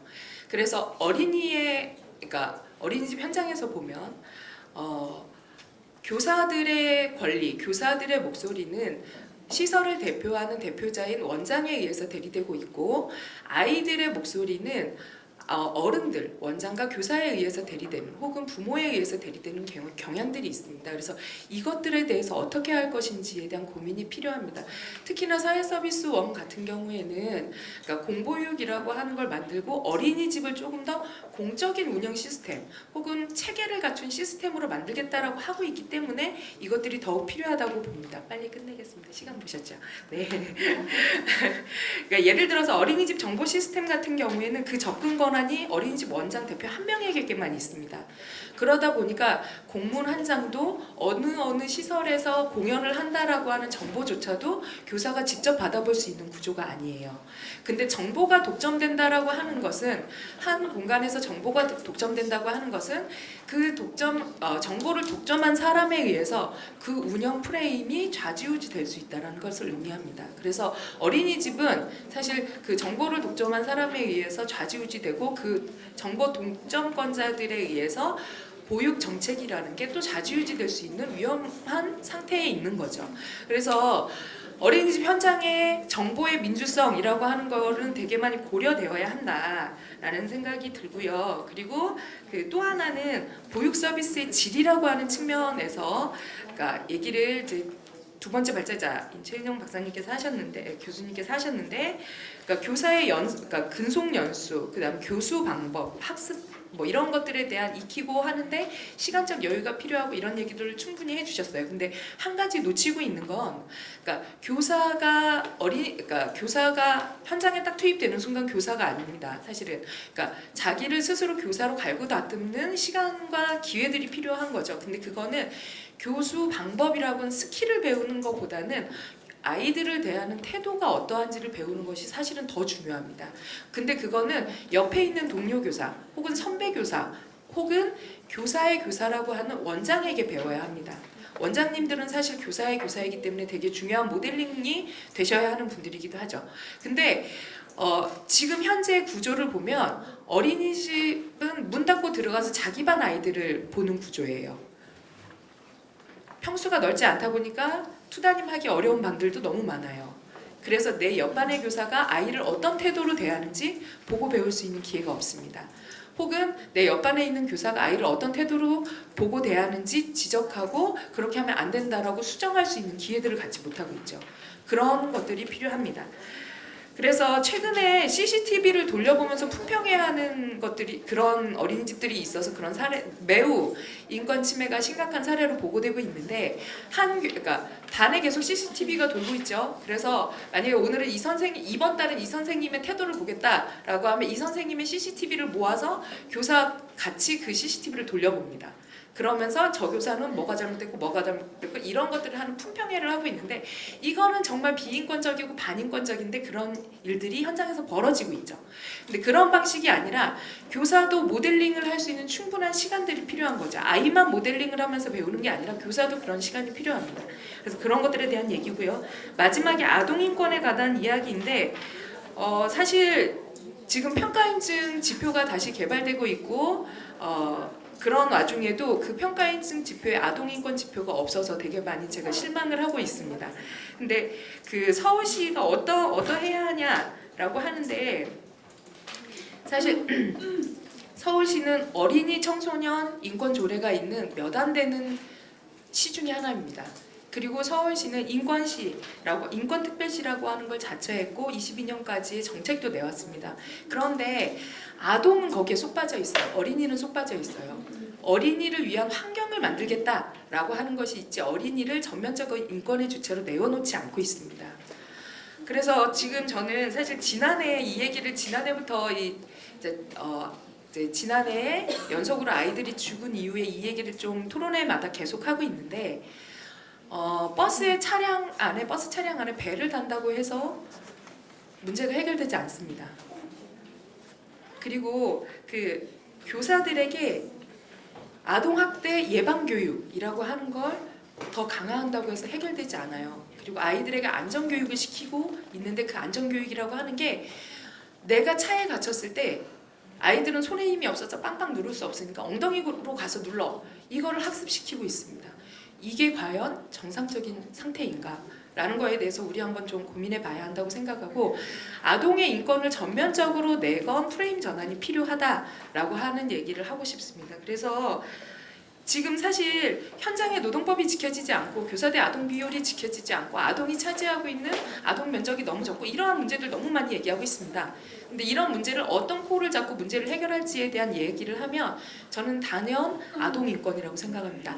아동 인권이 중요하면 교사대 아동 비율 이렇게 높으면 안 돼요. 아동 인권이 중요하면 교사는 휴게 시간 줘야 해요. 아이에게 스트레스가 가지 않도록. 아동의 인권을 위해서 아이가 스트레스 상황이 되지 않도록 면적을 넓혀야 합니다. 그래서 그런 코를 아동인권으로 잡고 서울시가 방향을 추진해 갔으면 좋겠다라는 제언 드리면서 마치도록 하겠습니다. 다음으로는 변경욱 서울시 사회서비스 혁신 추진 반장님의 토론이 있겠습니다. 그럼 자료에 따라서 말씀드리겠습니다. 저희 사회서비스는 아시다시피 재단법인 형태로 진행되고 있고, 현재 특별법이 제정되기 전까지는 복지부 시범사업을 참여를 하고 있습니다. 그래서 특별법이 제정된 이후에는 특수법인으로 전환이 되고, 이제 잘 아시겠지만 그 요양시설하고 어린이집을 포함한 국공립 사회복지시설을 운영을 하고, 그다음에 장기요양 장애인 활동지원 노인돌봄 서비스가 결합된 종합재가선 센터를 설치 운영하고 기타 민간 서비스 기관을 지원하는 사업 내용을 하고 있습니다. 그래서 현재까지 추진 방향은 저희가 장교형이나 장애인 그다음에 보육을 중심으로 해서 하되 초기 규모는 영역별로 최소화를 하고 있고 그다음에 다양한 운영 모델을 해본 다음에 영역이라든가 규모는 단계적으로 확대할 예정입니다. 다음에 저희 조직 규모는 지금 요양보호사, 활동지원사, 보육교사, 본부 직원을 포함해서 19년에는 572명의 규모로 출범을 시작을 하고요. 2022년까지는 4천여 명이 되겠습니다. 그래서 19년에 저희 본부 조직은 기획예산팀, 운영지원팀, 종합재가 서비스팀, 어린이집 운영팀으로 하겠지만 이제 저희가 시설 확대 이런 과정 속에서 이제 보육본부라든가 복지본부로 구분해서 운영할 예정입니다. 사업별로 보면 저희 국공립 사회복지시설은 이제 장기요양 시설 같은 경우는 저희 신규나 입당 만료된 시설을 운영을 하고 기존 시설은 대상 기준을 마련한 다음에 확대할 예정입니다. 그리고 국공립 어린이집은 19년 이후에 신축 시설 중심으로 할 것이며 이 운영에 있어서 시립은 저희가 사회서비스원 조례에 따라서 우선 위탁을 하겠지만 특히 어린이집 입과 같이 구립의 경우에는 위탁 적격자 심의 참여를 통해서 저희가 운영을 하게 됩니다. 그래서 요양시설은 2022년까지 6개 정도 예상이 되고 어린이집은 15개 운영할 예정입니다. 그리고 이제 종합재가센터는 저희 방문요양 중심으로 지금 초기는 운영을 하지만 시설 설치라든가 이용자 확보를 통해서 다른 서비스까지 확대할 예정입니다. 그다음에 바우처 사업은 장애인 활동 지원과 노인 돌봄 종합을 중심으로 합니다. 이제 어린이집도 마찬가지지만 모든 저희 종합재가센터는 이제 각 기본 서비스가 있고 기본 서비스 외에 서울시 사회서비스원만의 특화 서비스를 예정할 예정입니다. 그래서 예를 들면 이제 전문 케어 질병이나 치매가 있는 전문 케어 서비스라든가 민간 기피 서비스, 긴급 돌봄 서비스 이런 것들을 하고 그다음에 돌봄에 사각지대에 있는 대상하게 서비스를 제공할 수 있는 내용들도 준비하고 있습니다. 그래서 이런 재가센터는 저희 올해는 4개소 시범 운영을 하고 2021년까지 25개소 확대할 예정이며 많이 들으셨겠지만 돌봄 SO 센터 연계를 해서 지역 내 종합적 돌봄 서비스를 제공할 예정입니다. 이것들은 지금 저희 전문 연구기관과 자문회의를 통해서 운영 모델을 개발하고 있습니다.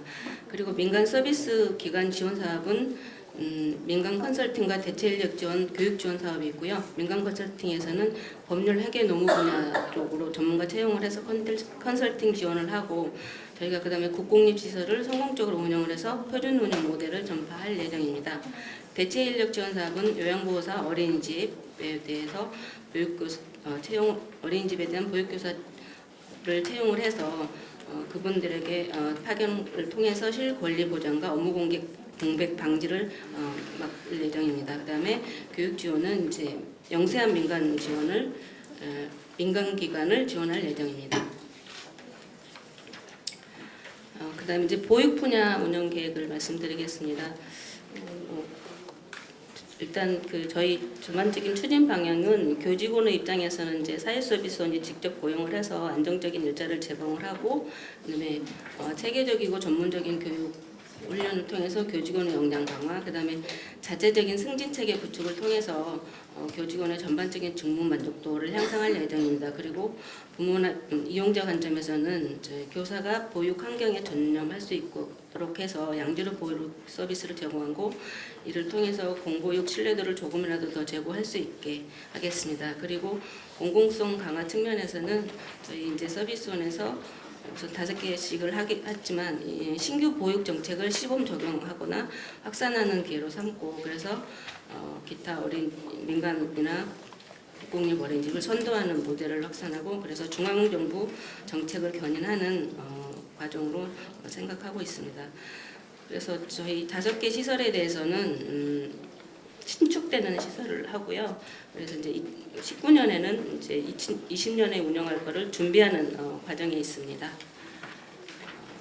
이 어린이집은 이제 사업부서인 이제 보육 담당관에서 대상 시설을 선정을 한 다음에 사회서비스원이 자치구와 유수탁 계약을 체결해서 운영하는 방법으로 진행합니다.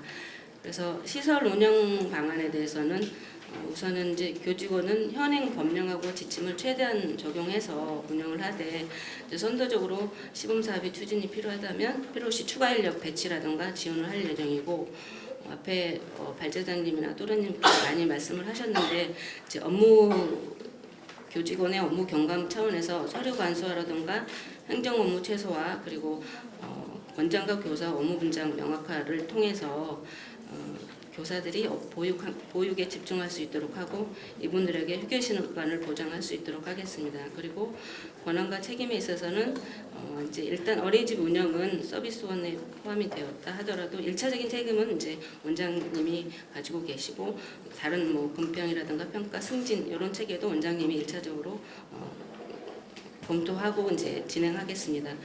그리고 기타 교육 과정에 있어서는 서비스원의 표준 보육 과정에 기초를 하고 이제 원장의 자율적인 기획으로 운영을 하되 본부는 이제 그 좋은 서비스 제공을 위한 프로그램 개발과 지원에 집중할 수 있도록 운영을 하겠습니다. 교직원의 인사 복무에 대해서는 저희 사회서비스원에서 이제 지금 1차 이제 원장님과 교사를 진행 중에 있는데 원장과 보육교직원은 직접 공개 경쟁 채용을 통해서 하고 있고요. 고용 계약은 저희 이제 재단이기 때문에 지방 출자 출연법 그다음에 근로기준법 관련 규정에 따라서 근로계약을 체결을 하고 그래서 고용이 정년까지 보장되는 시스템으로 진행됩니다. 그래서 또 승진 체계에 있어서도 저희 이제 승진 체계를 마련 중에 있고요. 그래서 원장이나 교사 이분들의 근무 성적과 경력 평정을 실시하고 이 성과에 따라서 승진할 수 있는 직급 체계를 준비하고 있습니다. 보수 체계는 이제 다른 기타 어린이집하고 똑같이 보건복지부의 보육교직원 보수 규정을 적용을 할 예정이며 이제 보수 규정이 없는 이제 사무원 같은 경우는 저희 사회서비스 내부 별도 규정을 만들 예정입니다. 보육 전문성 강화와 관련해서는 앞에도 잠깐 언급을 했지만 이제 그 전담 조직을 좀 설치를 합니다. 예를 들면 이제 19년에는 종합재가 서비스팀하고 어린이집 운영팀으로 출발을 하지만 장기적으로 복지본부, 보육본부 분리를 하고 복지본부 내에서 종합재가 서비스 시설 운영, 그다음에 보육본부는 어린이집 운영팀, 기타 이제 보육 관련된 사업을 고려한 보육사업 운영팀 등으로 해서 독립성과 전문성을 확보할 예정입니다. 그다음에 교직원 역량 강화 부분에서는 실제로 이제 교사분들이 어린이 이제 그 담임으로서 그런 역할만 하고 이제 기타 교육계가 많이 혹시 적거나 이제 현실적으로 많이 어려운 점이 있을 수 있겠는데 저희 이제 서비스원에서는 법적인 교육 기준이라던가 체계적인 전문적 기준 교육 내용을 마련을 해서 이 교육교사의 자질이라던가 어떤 역량을 좀 강화시킬 수 있도록 준비하겠습니다. 그리고 운영위원회 관련해서는 저희가 이제 사회서비스원 내 상설협치기구를 만들 예정입니다. 그래서 여기에 이제 학계나 현장 전문가 보육단체 부모님들을 모셔서 구성을 해가지고 어린이집 운영기준이라던가 중간중간에 어떤 연구 결과들이 나오면 세부 사항을 논의하고 자문을 받는 기회로 삼아서 전문성을 좀 제고하겠습니다. 그리고 이제 가장 중요한 것이 이제 보육 분야 이제 표준 운영 모델인데요. 이 보육 분야 표준 운영 모델을 통해서 저희 그리고 평가나 평가 매뉴얼 등을 마련을 해서 전반적으로 보육 분야 교육 수준을 좀 향상시키고 민간을 견인할 수 있는 기회로 삼겠습니다. 네. 그래서 이제 저희가 지금 5월 달부터 표준 운영 모델을 만들 예정인데 이것들은 이제 그 사회서비스원 어린이집 운영 목표 수립하에 영유아 인권이라든가 건강 안전 분야 표준 모델을 만들고 특히 이제 장애아라든가 다문화 통합 보육, 그다음에 시간 연장의 특화 모델도 준비하고 있고 평가 체계, 그다음에 대체 인력 지원 사업도 포함하고 있습니다. 그래서 올해는 준비 과정에 있고 내년 상반기에 운영을 하고 있습니다. 이상입니다. 마지막으로 이미수 서울시 보육 담당관의 토론이 있겠습니다. 5분 드리겠습니다. 국립 학중의 성과와 과제에 대해서는 앞에서 워낙 말씀을 많이 해주셨기 때문에 특별히 내용을 생략하고 이제 한 가지 말씀드리는 거는 저희가 작년 하반기에 25개국 424개 전체 행정동별로 국공립 어린이집 이용률을 조사하여서 그중에 109개의 동에 대해서는 1순위 지역으로 선정하여서 특히 강북 등 비강남권의 노후한 주거 밀집 지역에 대해서는 더욱더 지원을 강화하도록 하겠습니다. 그리고 저희가 말씀을 드리자면 지금까지 이루어진 국공립 확충이 단지 양적인 확충뿐만 아니라 사실은 질적인 확충도 같이 이루기 위해서 많은 노력을 해왔습니다. 전환된 국공립 어린이집의 보육 서비스 수준 향상을 위해서 그동안 회계성 컨설팅, 원령별 맞춤형 보육 프로그램을 위한 방문 컨설팅을 지원하고 있고요. 작년에는 96개에 대해서 컨설팅 지원하던 것을 금년에는 200개소 이상으로 확대할 계획입니다. 이처럼 국공립 어린이집에 대한 서비스 개선에도 불구하고 최근 일부 국공립 어린이집에서 아동 학대가 발생한 것은 안타까운 일인데 서울시는 국공립 어린이집에 대한 지원을 계속해 나가는 한편 아동 학대, 보조금 유용, 급식 비리 등에 대해서는 보다 엄격하게 대응하도록 하겠습니다. 어린이집 운영 지원 및 교사 근무 여건 관련입니다. 지금 저출산과 지속적인 보육아동 감소로 인해서 국공립뿐만 아니라 민간 모두 지금 어려움을 호소하고 있는데 사실 이것은 정부의 그 표준 교육 비용과 관련이 되는데 이와 관련해서 저희도 현장의 의견을 적극 건의하도록 하겠습니다. 그리고 최근 보건복지부에서 기본 및 연장 보육시간과 구분하는 보육 지원체계 개편에 대해서 4월 5일 날 국회를 통과해서 이에 대한 발표가 있었는데 이때도 저희가 현장의 의견을 들어서 보건복지부에 적극 건의하도록 하겠습니다. 그 앞서 발제에서 보육교사가 노동환경 개선의 과제를 지적해 주셨는데 아동에게 양질의 보육 서비스를 제공하기 위해서는 보육교사가 적정한 임금을 받으면서 높은 사기를 가지고 보육에 전념할 수 있는 근무 환경이 만드는 것이 중요한데 저희도 작년부터 계속 꾸준히 현장과 소통하면서 노력을 하고 있는데 저희가 보조교사 지원이라든가 서류 간소화 여러 가지를 하고 있는데 현장에서는 사실 실감하지 못하는 것 같습니다. 어쨌든 서울시에서는 금년에는 작년보다 보조교사와 보육도우미를 1,400명 증원하여 원하는 시설은 최소한 한 명 이상은 지원받을 수 있도록 하고 또 추가적인 지원을 위해서 계속적으로 정부와 협의하도록 하겠습니다. 아울러 공동구간 청소, 전기 보일러 등 경보수, 회계 수체험 보조 등 업무를 전담하는 인력을 지원하여 교사의 업무를 경감하고 있습니다. 앞으로도 보육 현장에 도움이 된다는 의견이 많으므로 지속적으로 늘려나갈 수 있도록 노력하겠습니다. 사회서비스원 어린이집 운영 방향입니다. 사회서비스원은 지금 추진반에서 말씀을 하셨기 때문에 별도의 이야기보다는 저희 우리 부서도 같은 방향으로 함께 지원하도록 하겠습니다. 그리고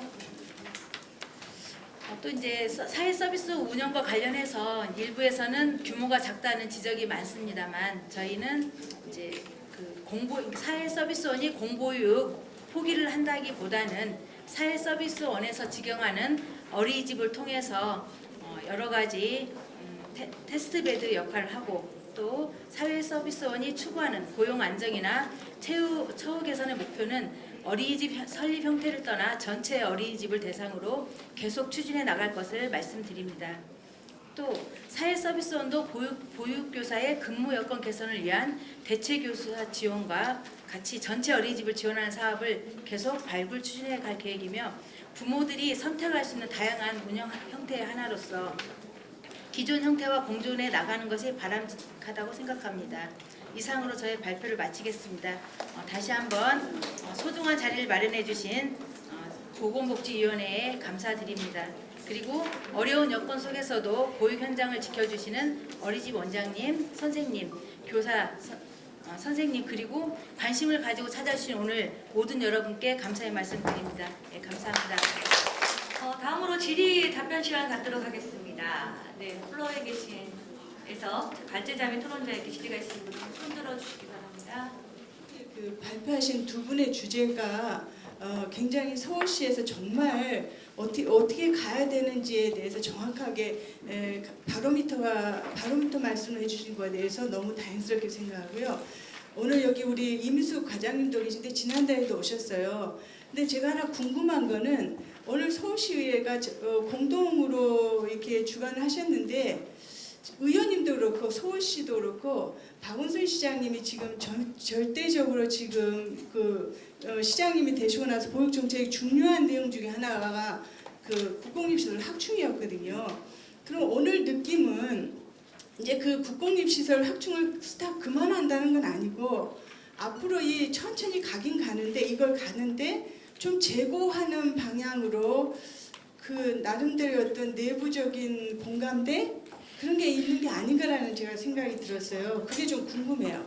여기 오늘 김혜련 보건복지위원장님은 가셨는데 혹시 위원 계셔요? 죄송합니다. 그래서 그게 좀 궁금해서 그런 정책적인 방향에 트는데 정말 이제 양적 확충이 아니라 실제 양적 확충된 기존 어린이집과 확충된 어린이집 민가정을 포함한 어린이집을 포함해서 실질적인 품질 향상으로 컨텐츠 서비스 질 향상으로 가려고 방향 전환을 하시려고 하는 의도를 갖고 계신지 하나 궁금하고요.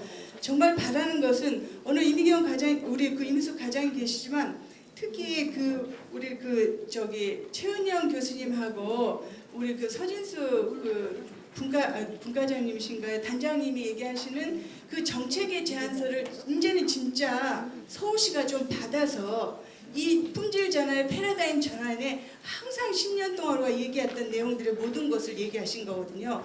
그걸 정말 받아서 서울시 의회에서도 강력하게 박원순 시장님을 추동해서 나가셨으면 좋겠습니다. 저한테 갑자기 느닷없이 이 질문을 하셔서 깜짝 놀랐어요, 사실은. 근데 저번에 이제 토론회를 한번 먼저 했었죠. 근데 사실 그때 보건복지위원회실에서 주관한 건 아니고요. 또 그 토론회를 열어주셔서 저희가 이제 그 이정인 위원님이 보건복지위원이고 해서 함께했고요.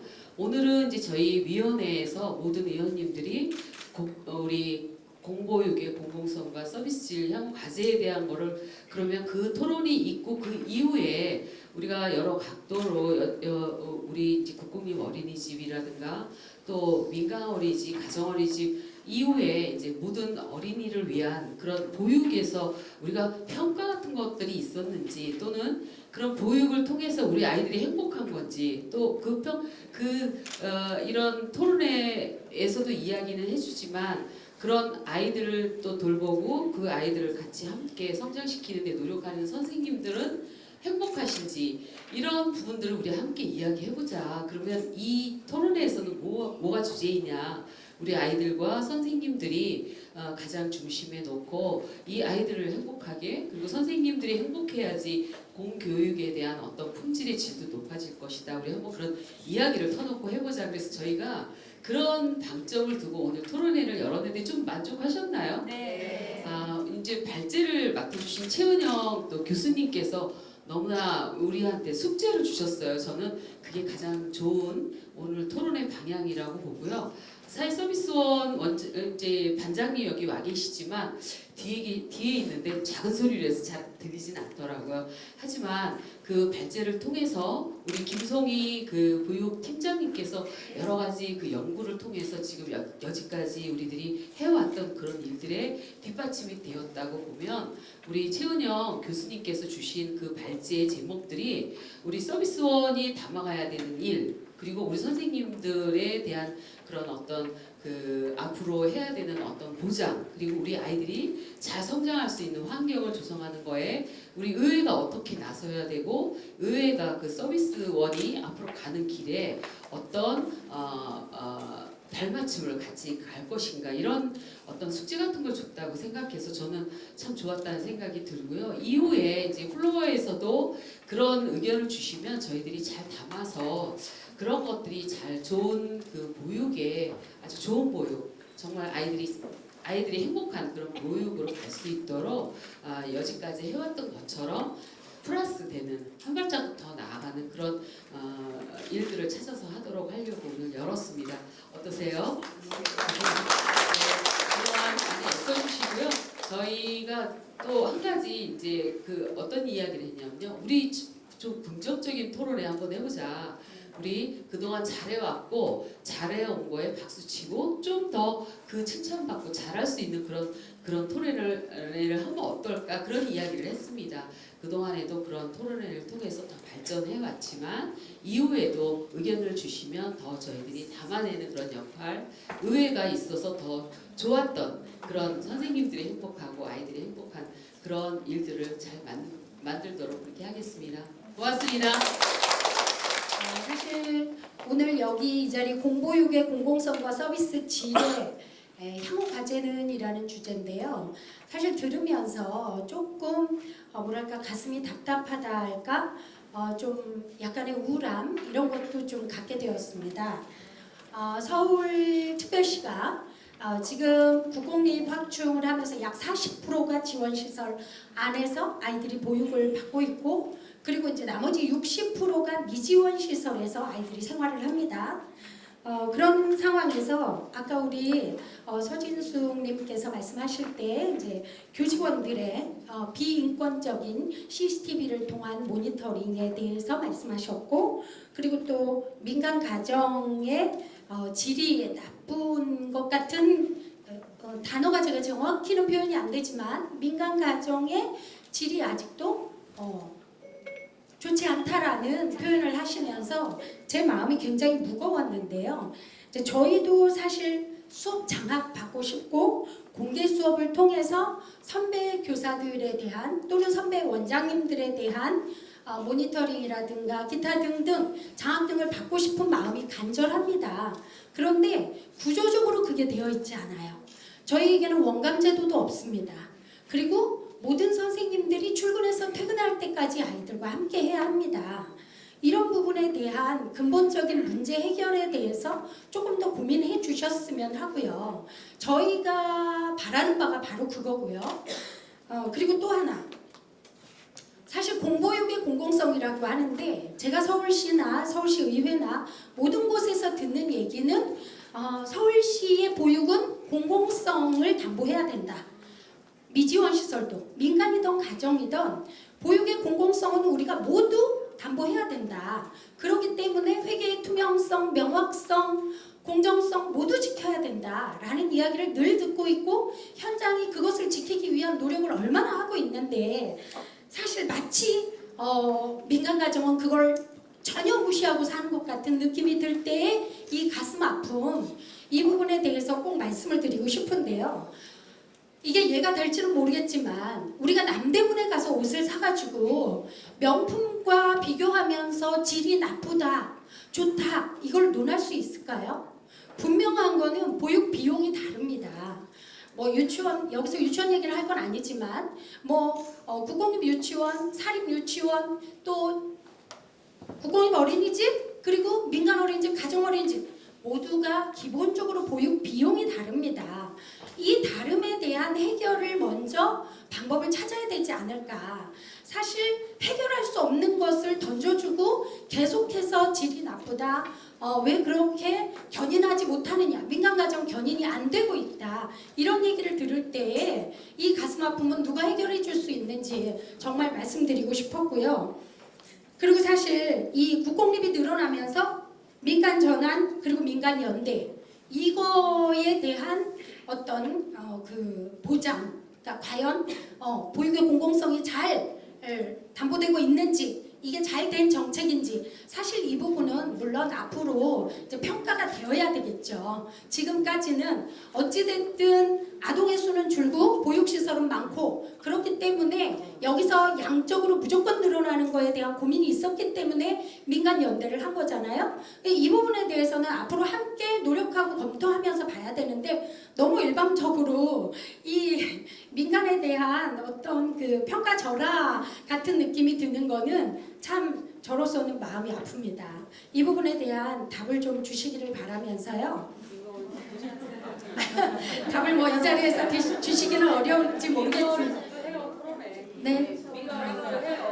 네, 꼭 말씀을 드리고 싶어서 일어났고요. 그래도 그래도 제가 말씀드린 거에 대해서 앞으로 어떻게 계획을 하시는지 아니면 어떤 방향으로 나가셔야 될지 마지막으로 한 가지만 더 말씀드리면 저희가 보조교사에 대한 이야기를 계속하고 있지만요.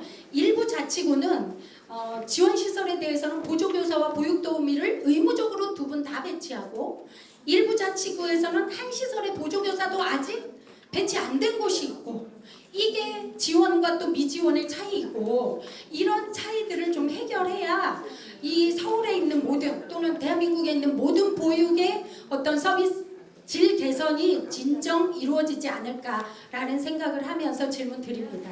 이제 민간에 대해서도 저희는 그러니까 사실은 보육료가 전부 국비, 시비, 구비 다 합쳐서 나가잖아요. 이미 어떤 분들은 이제 그 보육료 자체가 국가가 지원하는 것 자체가 이미 공공성이다라고 말씀하시는 분도 계시더라고요. 그래서 민간이나 가정이 공공성이 없다라고 생각하지 않고요.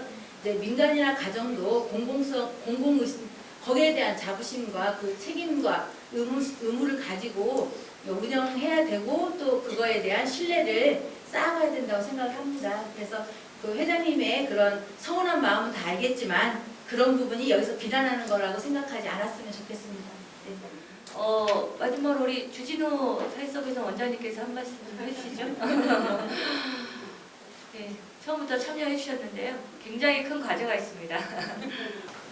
발표해 주셨던 발제자분들하고 토론자분들을 통해서 여러 가지 좋은 말씀들을 많이 들었는데요. 페다고지라고 하는 말 한 40년 만에 들어본 것 같습니다. 젊었을 때 가슴을 뛰게 했었던 말 중에 하나였는데 그 말씀 다시 한번 듣게 돼서 굉장히 반갑기도 하고 어깨도 앞으로 잘하겠구나 이런 생각이 좀 들었습니다. 사회서비스원은 쭉 발제나 우리 반장님도 말씀해 주셨듯이 공보육 강화의 1위를 담당하고자 공공에서 직접 좀 운영하는 모델을 만들고 그를 바탕으로 해서 민간도 함께 발전하는 상생 모델을 만들어보자라는 취지에서 활동을 하고 내용을 준비하려고 진행 중입니다. 오늘 특히 최여정 교수님 발제 중에서 그 서비스의 질을 높인다라고 하는 것이 무엇인가 라고 하는 거에 대해서 결국 보육교사한테 시간을 주는 것이라고 하는 생각이 제 머릿속에 꽉 박혀 있는데요.